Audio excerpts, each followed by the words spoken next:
Pulse? It's myself, Riggsy, and brother Vils, doing some real conversations, life, faith, culture, and growth, personal growth, hey?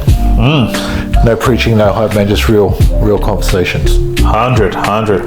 So obviously we're working off a script, trying to get structured here for our people out there. And today we're going to be talking about cultural differences in our families. Because we're sort of like, you're married to a Palangi, I'm married to a Palangi. Seems a trend these days. Seems to be, the vanilla and chocolate mix. But I thought it was a good discussion point we could bring up because it's something that we're both very experienced in. So. No, yeah, absolutely. I think more so, I think we've had our own sort of things growing up, with our cultures, and then obviously marrying into a different culture as well and experiencing. Would you say more so helping our wives adjust to the Polynesian culture because we've lived in a way in the Palangi culture? Yeah, 100. So we're sort of 100. guiding them through the our cultures, I guess. Yeah. No, I agree. I think it's more of us, ownership of us, because we've got the culture to bring them in. We've lived the Palangi culture, so if you think about it, when we go with our wives somewhere, we already know how to behave around the family and stuff like that, right? Because we're taught those values growing up. But when they come into our culture, there's a few little things that are different. Yeah. What's some of the experiences that you sort of found that, I guess, that were challenging for you? Not challenging for you. I guess, challenging for you to I guess, explain to Brie. I guess the big one, and we all know it, and all our viewers here would probably understand this too, is Fa'alawi Lavis. Alright, the Fa'alawi Lavis is, funerals, weddings, people that died in a village that you've never met before. And because of our culture, it's like giving. It's a giving culture. When something like that happens, you got to give what you got. But then on the flip side there, we know how it's just been, it's been pretty much perverted in that area where sort of like, the churches have sort of like taken over and expecting families to put money in that family doesn't have. And then on the family side, being Samoans, we're proud sort of culture, and we're like, well, we've got money, so we're not going to pretend that we're peasants and we're poor. So they start getting money from anywhere else that they can. So I was lucky that when we moved away earlier, that I drew a line earlier in my life with my mum with that sort of stuff when I moved here, and that was when I was pretty young. And we've sort of come to understand, because when I moved away I was 17, right? Then I'd grown up to be a man, and then it was like doing the Fa'alawi Lavis, mum, someone's died, no worries, 300, 400, someone's dying every week, or money's needed. And then I talked with her like, come on, mum, like I'm here by myself, like there's no one else to look after me. I don't have an uncle and aunties or even you guys. Like I have to pay for everything myself, but I kind of feel like I'm always sending it back, and you guys are all there. And just having that conversation with mum, made her understand. It's definitely a sticky point, and I guess, like yourself, I never had that experience with Vanessa in terms of having to give money for funerals and stuff. But growing up, it did happen a lot. Mum asking dad for money to send to family that I didn't even know of, that he probably didn't know of either.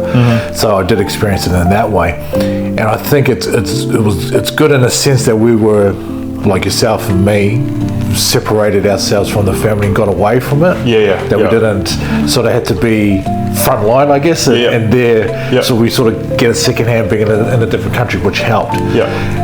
But now I think it's sort of settled down with the second generation, like ourselves, have really sort of stopped that, like you said, had that conversation with your mum, which now it's, if it's immediate family, fine, that's cool, because we've had relationships, we know who they are. 100%. But when it goes to the extended family, it's like, draw their line in the sand.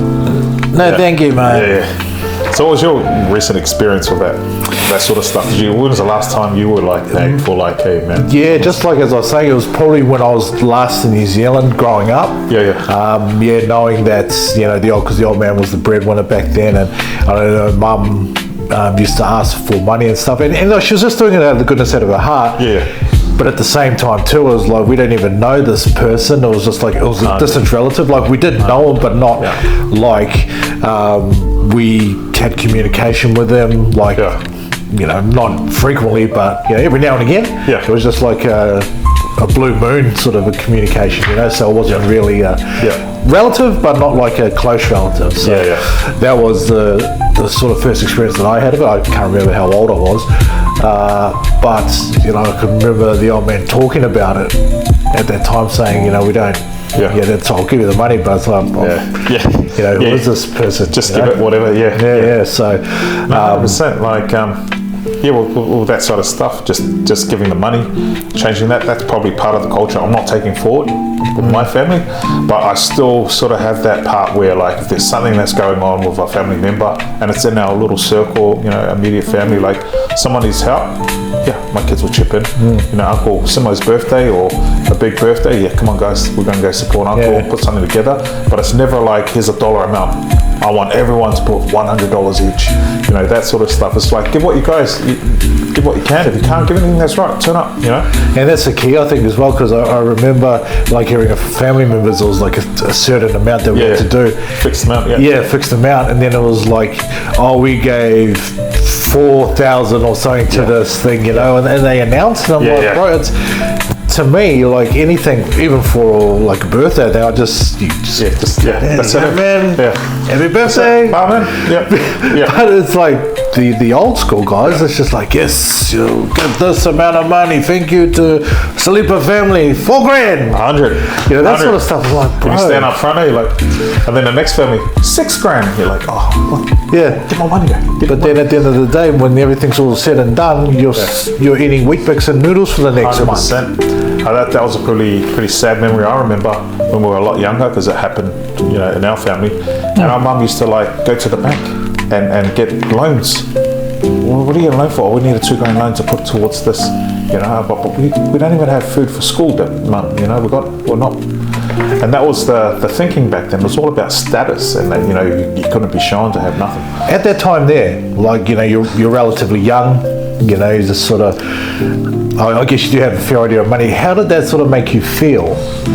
Like knowing that your mum was giving money to other people, but yet here you are, no food on the table. Honestly, back then, right?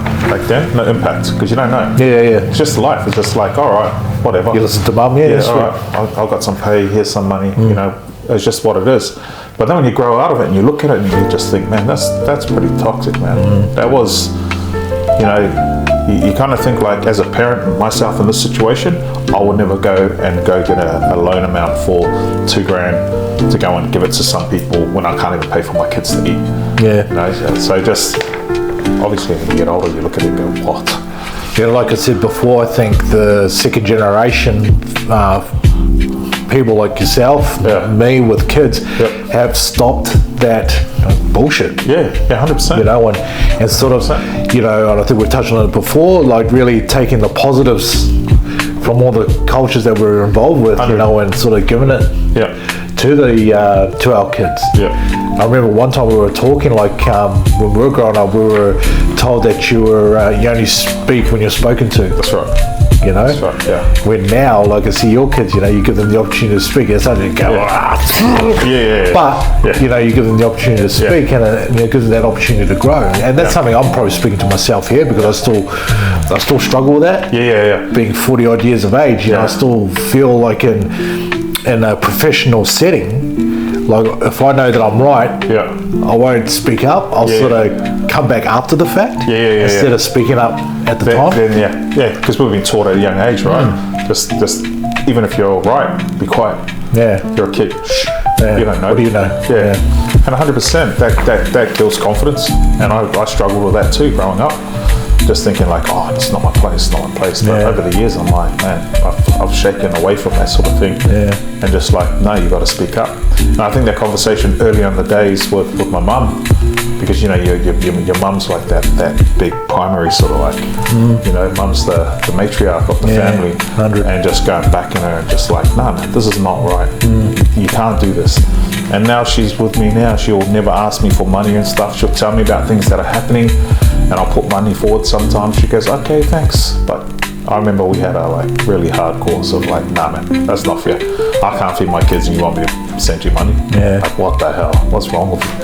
Yeah, no, that's a good space to be as well, and like saying, just doing a good job with the kids too. You know, allowing them to, I guess, experience, as you're saying, the good from both cultures.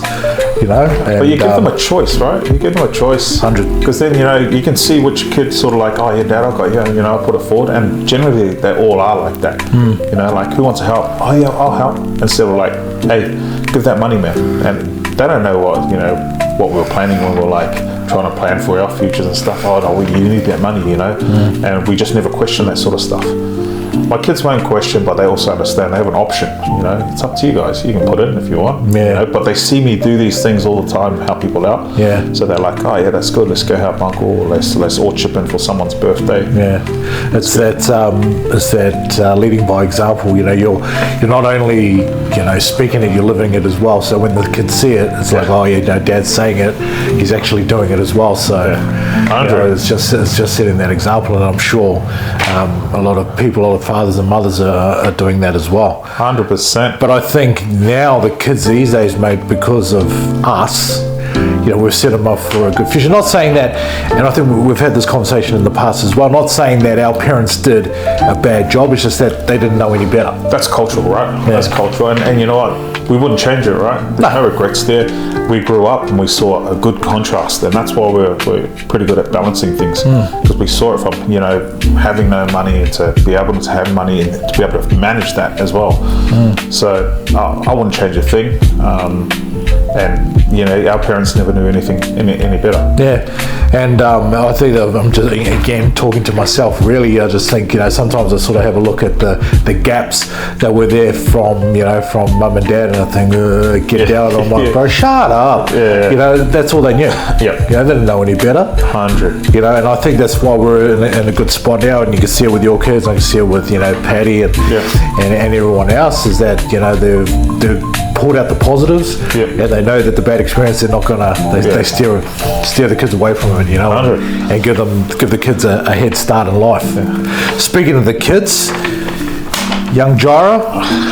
Now this guy here was supposed to be editing our videos, but he's fired. Brushed him, mate. No good. Got a car. Oh yeah, got a car. Negotiated this kid, by the way.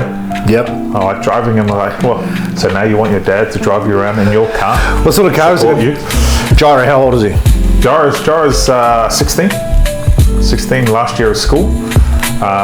He's been saving for this car since he started Macca's, since he was 14. So it's about three and a bit years? Yeah, it's 2.5 years now. Yeah. 2.5 years going to 3, so he's done well. But again, like what we're talking about is like, we put a savings plan into place, all right? Remember us growing up, what was our savings plan? Give me your money. Yeah, give it to mum and dad. Help the family. Help the family, yeah. You want to eat, you got to pay the bills, you know, and your money just went to them. That's the thing we've changed. So we've helped him save. And now he's got a car. We went last week, and he just emptied out everything he had in there to negotiate his new vehicle. So it was good, and it was just, for me as a father, proud and humbling moment. Yeah. For him as Jara, you know, our son, he just looked at it, and it's sort of like the pennies dropped, and he understood. He finally understood why I'm so hard. I'm like, no, this money needs to go here. Yeah. You know, he sat in his car and he hugged me. Dad, thank you. Thank you. And I said, see, if you just, because he works hard, you know that. Every time we do something, he's off to work, he walks to work.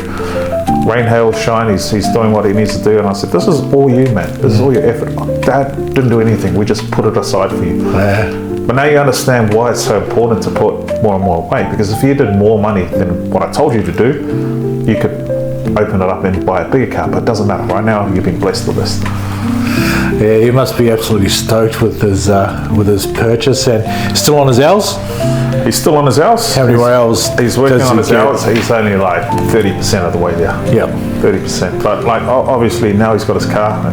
You know, you posted it up on there. Come on, Dad, get in there. As much as, you know, Victor loves his kids and that, when it comes to patience and driving lessons, oh mate, come on, this guy. I'm still praying for patience, people. I'm still praying for patience. He's not there. It's only like as soon as he closes his door, he loses his shit. He hasn't even pulled out of the driveway. But no, that's good, bro. Hey. Yeah.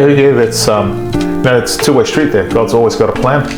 You know, it's like, I'm going to teach your dad patience while you get your driver's license. Yeah. So tonight, probably going to hang around till he's done, and then we're all over there. Oh, that's so good, man. And Talia, good job.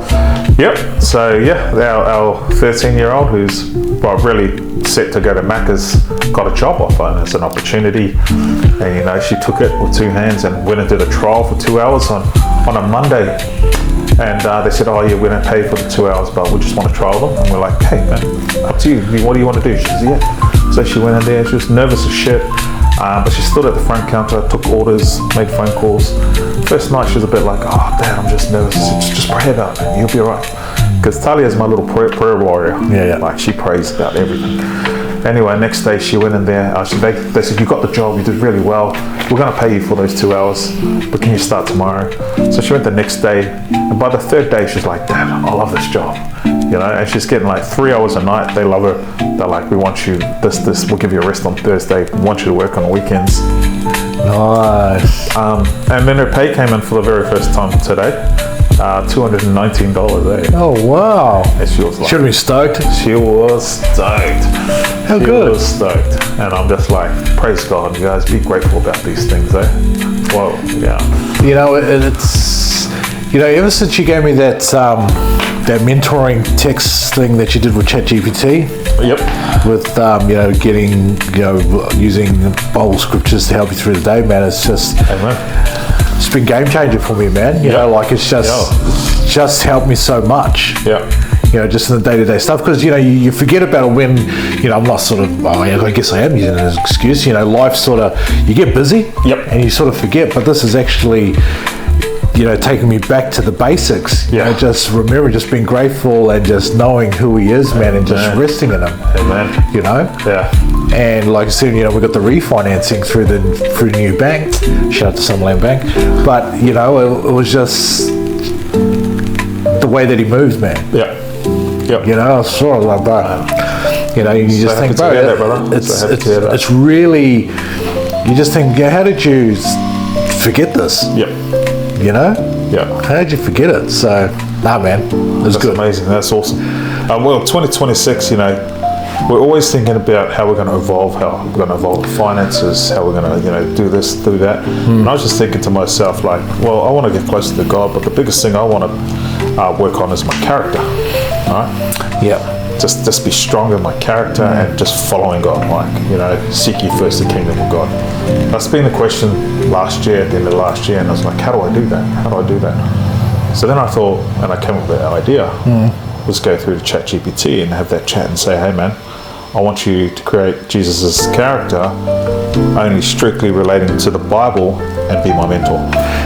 Now, whilst you're there, now a lot of people probably stir up a bit of controversy because a lot of people and believers say that ChatGPT is evil and is evil. It's fine, you know, it is, but you know, we're just using it for good. You know, and it's a tool there to be utilized, and we're not, you know, doing any wrong by it, but just using it for, you know, utilizing its strength for good. 100%. That's exactly what it is. You know, the devil can form a weapon, but we can also use it to slay the demons. 100%. No, absolutely. You know, he can form it, I'll use it to whip the demons. Whatever it is, but like, it is a tool, and you can use it, and you can make, everything's about prompting, right? How you prompt this thing to give you the answers, ask you the questions, and how you get it to check reference against the Bible. Yep. Everything's, like I said, everything's, in our life should be referenced against the Bible. So that's what I used. And I think, to me as well, man, like it's given me like a few steps to work on. And now I'm just convicted now every time I do something wrong. Like I'm just like, again, snapping again, like calm down. Yeah, it's just that reminder for you. Just sit there and be quiet. That's it. You know, that's like what you said there, just that prompts and stuff, and just referring it back to the Bible, you know, and giving you those verses that we know of, but it's just good just to have there as a constant reminder, because, you know, life does get busy, you know, and we shouldn't use, you know, Jesus and God as a spare tire, the old spare tire theology, man. He should just be out there all the time, and that's I think that's one thing that convicted me the most about it when you said it to me. I was like, bro, you know, I'm speaking to myself. It shouldn't be a spare tire. Yeah. You know, it should be just there all the time. So, you know, making that conscious effort just to be grateful and, you know, just seeking Him and just praising Him every day, you know, every time. It puts those words into actions without being too religious and biblical, right? Yeah. Because it gives you action points to do. So one of the things is like pray with your children and pray openly. So in the morning before they go to school, we all sit in the lounge and I started praying. And I prayed openly that, you know, like, Father, forgive me for not being, you know, a good father and always snapping at these children, always being short. And you can see in their eyes, they're like looking at me like, he knows he's a dick, you know? But just being open and vulnerable and just being like, forgive me, Lord, I love my kids. I don't want to do this all the time. You know, I need to work on patience. And just to understand when you look at them and they're like, you know, like, oh yeah, my dad, you know, he does understand, he's a dick. And that's a massive thing for you as well, to be vulnerable in front of the kids, you know, because, you know, you never used to see that from your olds. Yeah. Growing up, you know, Never it was just like, be quiet, You know, they're always up there. Yeah. Now, like for that, it's just, you know, you're just reinventing the playbook, so to speak. You know, doing that. You know, in front of the kids, and like you said, you know, they'll look at each other, going, look, this guy. Yeah. But yeah, no, it's those sort of things that I've got to put into action. And again, you know, like, should I just do this because this is kind of vulnerable again, you know? But then when you put it out there and you let the Holy Spirit take over, you see other things start to change. And then it's like you can't always be that perfect dad, and that's what my prayer is about. You know, like I'm trying. I love my children, but you know, help them help me as well. You know, all that sort of stuff, and it was good. Yeah, that's the key as well, is to allow the kids, because the kids, they're intuitive to things, you know, that we miss. You know, and just allowing them to support you and help you in your journey as well, in your walk. You know, is massive. You know, and it empowers them too. 100. I think the biggest thing too, because, you know, they look at dad like, bulletproof guy. This guy's bulletproof. He doesn't. But then when you start opening up, like, no, I have my weaknesses. I have these things I've got to work on. Then I just like, oh, cool. It's accepting. And so now I'll go around the room now every morning and I'll make one of them pray. Like, this morning, short term. Pray whatever. Doesn't matter. You know, short and like doesn't make sense. Whatever. It's good. Everyone just has a go. You know. So that's part of my 2026. And again, I keep updating my notes, so go back, because I've set it as a project. You know, okay, what's the next things and what's the next things? But yeah, it's been an eye opener for that one. No, yeah, 100%, man. Like, I still every day just go through it, and have a look, and like with the Bible itself, like even though you've read it over and over, just those words always speak to you no matter what. You know it, but it's always relevant to whatever situation or whatever scenario in life. You know, you look at the Bible, you think of a verse, and it always relates. You know, it's the book of life. You know, it's awesome. It's where the advice is. You know, and it's taken me back to where, you know, you were fresh, you know, you're just new Christian, you know, newly saved and stuff, and you're on fire. You know, it's sort of taking me back to that. Because I know in my heart when I was back then, I was just like, it was good. You know, I'm not saying not now is good, but it was just like, I guess that internal peace. You know, it was good. That's exactly why I started this thing, because I love resting in the peace of Jesus Christ, man. It's just the best place. You just can't, you can't. But I'm with you with that. It sort of like opens up that fire again, because we're the sort of Christians that we've been in it so long. You know, we start looking at things being too religious, right? And it sort of just taints a lot of stuff, and it just makes everything sort of bland. But when we get back into the Word and you start looking at these things, you're like, yo, you know, your mortgage comes, your solar's coming, my batteries are, Yeah. you know, all these sort of things that I pray, and I put God in every sort of decision that I make, and I pray about things. So, you know, could be a shit fucking quote, but you put God in there, doesn't matter. It all falls into place. That's the thing, eh? Like you said, man, you can have like a rubbish quote from anyone, you know, but you find that a lot of people and a lot of influential leaders, or, you know, men of you know, power and stuff, you know, their quotes are Bible based, but they sort of just twisted it around a little bit. But if you actually have a look at the foundation of their words, it's biblical. So there's that, obviously, that strength in the word, you know, where it stands, where it sits.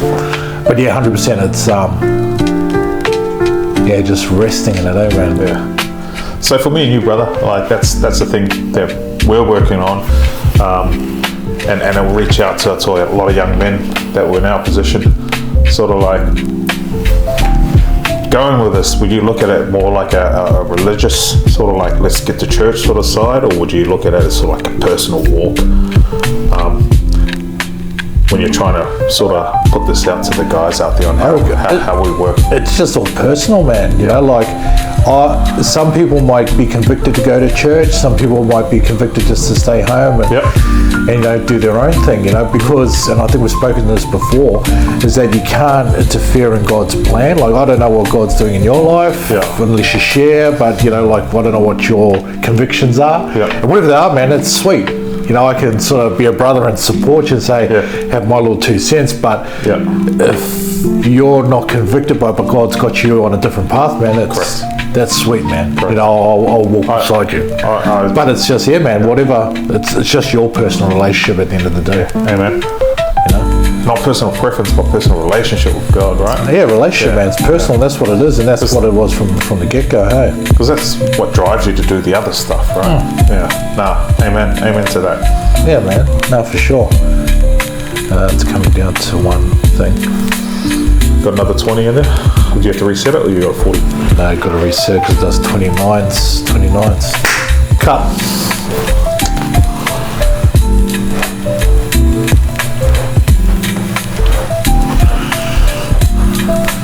I was watching when you shift and they edit podcasts and stuff like that. It's a lot easier to edit with multi cameras, because you know how you just change the angle. Mixed family. I think it's the actual family unit. Just how I guess we are accepting of everyone, you know, and just how we get around each other. Like, there's no questions asked. Like when the old man died and we went back for the funeral, like Vanessa was just absolutely like gobsmacked on how everyone was around, all the family, you know, cousins, aunties and uncles were around helping out. It was just like, get in there and get it done. You know, and she was saying, man, if that was us, it'd just be a quick funeral and out. But see, I can get that too. Like, I'm down for that. Get in there, get the service done, buried, done. 100. You know, I'm happy with that. But you know, I think that's the strength of ours, is just the actual love and just the way that we get around it, get it done. But it's just like a genuine, it's real, it's real heartfelt, and I think it's all scripture based as well. You know, like, even though it is in our DNA, but it's also from the Christian values as well. What I find positive, you know, having the mixed family, Balangi, you know, the contrast Balangi with Islanders, is the structure that Balangis bring. Right, the organisation, the structure, this is where this goes and this is where this goes. And you know, there's sometimes there's pushback, because I'm like, no, man, you know, like, I'm more of a free soul. Okay, maybe we'll just do this. That's all right. Just pull it out. We'll just go do this. Take this money out to do this. where she's more structured. Oh, but what about this? We've got to pay for this. And even with time schedules with the kids, she schedules everything to a T. Like dinners at like 5 o'clock, like all the time, you know. And I'm like, I want to eat when I want to eat, you know. But then over the last couple of years, I'm just like, just eat with the family, you know. And there's a reason why it's scheduled and it works out well. We all sit down together and we eat. That's a big one too. And everything's like eat, kids showers, homework, moi. And it's just like a big cycle. And she organizes it to the T that now I used to go to sleep when I want to go to sleep. Now I'm going to sleep at 8 o'clock like one of the kids. Bedtime, kids, all right, bedtime, you know. And the structure that it brings, you get good rest and you cycle on tomorrow and you know what's going on and you just like, but she's always a step ahead. And I think that's awesome from that sort of Abalani Daily. I think that's a good point that you bring up is the structure.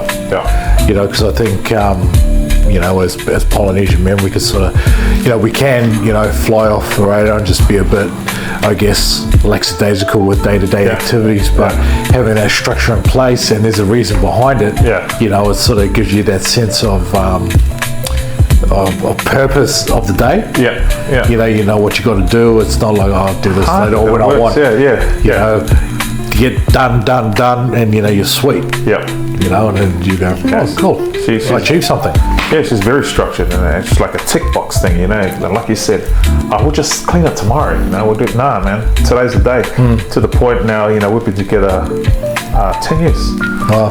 You know, and it's been a cycle of Saturday morning, everyone get up, clean, everyone's cleaning something, washing bathrooms, and by lunchtime, the house feels, you know, when you got that feeling like everything's clean. Let's all sit down, have lunch, and we relax the rest of the day. I love it. So I've kept that going, man. I'll get up in the morning, get everyone in bed, have my coffee, let's go, let's clean, let's do lawns, let's do what needs to be done. And that's the structure she brings to my house. And I just so grateful for it. No, it's good. And it's the same here with Vanessa too. We're the same on a Saturday morning. We just get up. If we haven't cleaned the kindy on a Friday night, we go do it on Saturday morning. And then it just starts from there. You know, we just clean, do what we've got to do. I get outside, mow the lawns or whatever. And same thing. You know, it's all done and you're sweet, you know, have lunch or, you know, and you can just get back for the rest of the day. It's awesome. The other thing is money, you know, because we're givers, right? Oh, it's all right, just chip in for that, pay for them. No, the money's for our family. Like, you know, just keep it here. I know you want to help and do this and do that. Like, we just don't have the money for it. And although I argued over the years, all of a sudden we go to trips all the time. You know, we've been to Thailand, you know, we've flown to Cairns, all these sort of things because she structures it. So it's not like being greedy. It's just sort of like, nah, man, we've got plans that we've got to do things. The money stays here. This is where it goes, you know. And it sort of goes back to that point there with your mum back in the day. You know, spending that money, giving that money just to look good, and then sort of left you guys with nothing. 100. You know? Where now it's like money is going to stuff that actually matters, like the family. And then, you know, the fruit is there, you know, going overseas and, you know, flying domestically and stuff like that, hey? No, 100%. So the structure and all that sort of stuff, really appreciate that. And it works well with us because I think that's probably some of the things we're sort of like laid back. I said, it's all right, man, just spend it on this or just do that. No, it's for this. This is what it's for. And I think, and again, you know, I sort of keep harping on about it, but the next generation, like us being that second generation now, is, you know, showing the kids, you know, giving them that structure, you know, not being that, you know, do it when you're ready, that sort of stuff, actually sort of saying, do it this time, this has to be done, setting them up with that structure. That's good. What about the in-laws, mate? How do you get along with the in-laws? And oh, well, mate, how that works? No, there's no dramas with the in-laws, mate. You know, they're obviously getting on a bit too.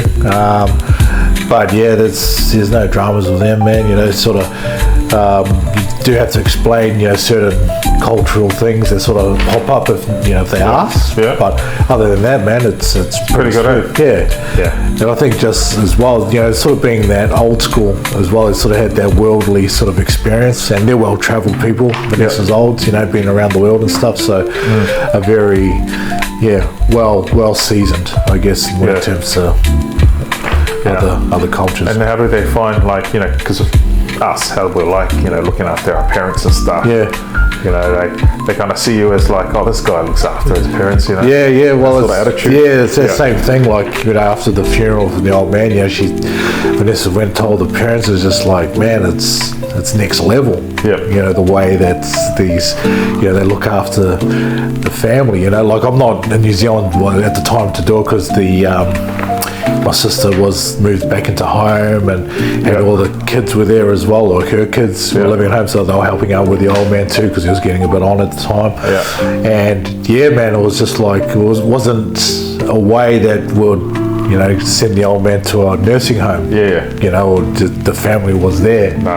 You know, to look after him. You know, right up until the end. So yeah, it was definitely an eye opener for her, and she just was so, whoa.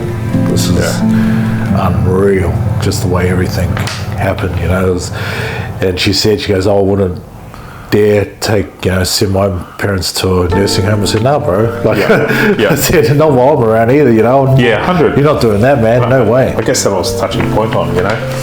Yeah, that's not what we do, eh? Like, if Bree's parents, you know, got that old that they needed to be taken care of, I know we'll step in, you know. That's what we do. Yeah, and that's what I said to her. I said, there's no way that, you know, you're old to going into a home or anything like that, man. They're staying with us, or we'll work something out where we're taking care of them, you know. But yeah, you're right, man. That is us. You know, we don't leave anyone. It doesn't matter, like, if it was our parents or even our brothers, bro. You know, we don't leave anyone high and dry. You know, we always go, yeah, man. What about you? Whakatau lava. Thank you for being here. We'll see you guys next week with more of our awesome content. Yep, see you next week, man. Have a good week, and yeah, man. Be sure to lock in Pacific Pulse. We on.